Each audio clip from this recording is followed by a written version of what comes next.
গর্ভাবস্থা একজন মায়ের জীবনের সবচেয়ে গুরুত্বপূর্ণ ও সেন্সিটিভ সময়। এই সময় মায়ের গ্রহণ করা প্রতিটি খাবার সরাসরি গর্ভের শিশুর পুষ্টি ও বিকাশে প্রভাব ফেলে।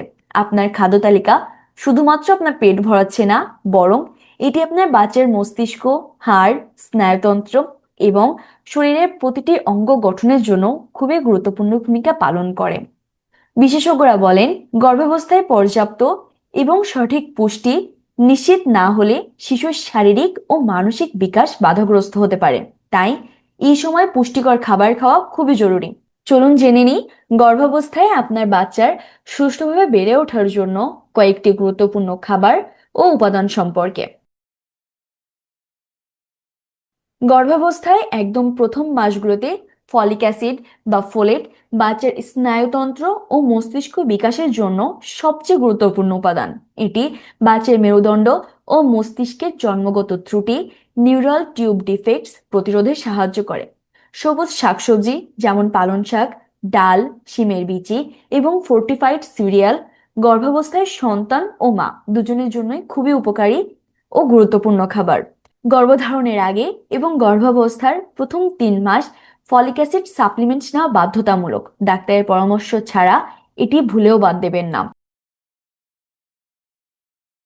গর্ভাবস্থায় মায়ের শরীরে রক্তের পরিমাণ প্রায় 50% বেড়ে যায়। এই অতিরিক্ত রক্ত তৈরি এবং বাচ্চার শরীরে অক্সিজেনের সরবরাহের জন্য আয়রন খুবই গুরুত্বপূর্ণ। আয়রনের অভাবে মা রক্ত স্বল্পতা বা অ্যানিমিয়াতে ভুগতে পারেন। এটি বাচ্চার ওজন কম হওয়ার ঝুঁকি কমায় এবং মায়ের ক্লান্তি দূর করে। লাল মাংস, ডিম, ডাল, কলিজা এবং গাঢ় শাক সবজি গর্ভাবস্থায় সন্তান এবং মা দুজনের জন্যই খুবই উপকারী একটি খাবার এবং এটি আয়রনের অভাবও পূরণ করে। আয়রন সমৃদ্ধ খাবার ভিটামিন সি যেমন লেবু বা কমলা খেলে তা আয়রন শোষণে সাহায্য করে। বাচ্চার মজবুত দাঁত, হাড় এবং হৃদযন্ত্র গঠনের জন্য ক্যালসিয়াম অপরিহার্য। আর ভিটামিন ডি শরীরকে ক্যালসিয়াম শোষণ করতে সাহায্য করে। পর্যাপ্ত ক্যালসিয়াম না পেলে বাচ্চা তার মায়ের হাড় থেকে ক্যালসিয়াম টেনে নেয়, ফলে মায়ের হাড় দুর্বল হয়ে যাওয়ার ঝুঁকি তৈরি হয়। তাই গর্ভাবস্থায় ক্যালসিয়াম জাতীয় খাবার যেমন দুধ, দই, পনির এবং ছোট মাছ খাওয়া খুবই গুরুত্বপূর্ণ। তাছাড়াও সূর্যের আলো, ফোর্টিফাইড দুধ এবং ডিমের কুসুমেও প্রচুর পরিমাণে ক্যালসিয়াম থাকে। ওমেগা 3 বিশেষ করে ডিএইচএ বাচ্চার মস্তিষ্কের টিস্যু এবং চোখের রেটিনা বিকাশের জন্য একটি অন্যতম গুরুত্বপূর্ণ উপাদান।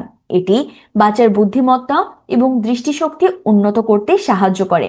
আখরোট, তিসির বীজ, স্যামন বা টুনা এর মতো সামুদ্রিক মাছ, তবে পারদের মাত্রা কম আছে এমন মাছ পরিমিত পরিমাণে খেতে হবে।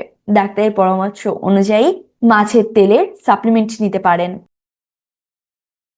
বাচ্চার প্রতিটি কোষ তৈরি, অঙ্গ গঠন এবং মায়ের শরীরের টিস্যু পুনরায় নতুন করে তৈরির জন্য প্রোটিন অপরিহার্য।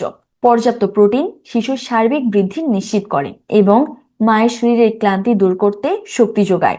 ডিম, মুরগির মাংস, ডাল, মটরশুঁটি এবং কম ফ্যাটযুক্ত দুগ্ধজাত পণ্যে প্রচুর পরিমাণে প্রোটিন থাকে, যা খাদ্য হিসেবে গ্রহণ করা উচিত। মনে রাখবেন, গর্ভাবস্থায় যে কোনো ডায়েট পরিবর্তন করার আগে একজন পুষ্টিবিদ বা গাইনির বিশেষজ্ঞের পরামর্শ নেওয়া আপনার একান্ত কর্তব্য। আপনার ডায়েট চার্ট আপনার শরীরের বিশেষ চাহিদা অনুযায়ী তৈরি করা উচিত। সচেতনতা এবং সঠিক পুষ্টি আপনার বাচ্চার সুস্থ ও সবল ভবিষ্যৎ নিশ্চিত করবে। ধন্যবাদ সবাইকে।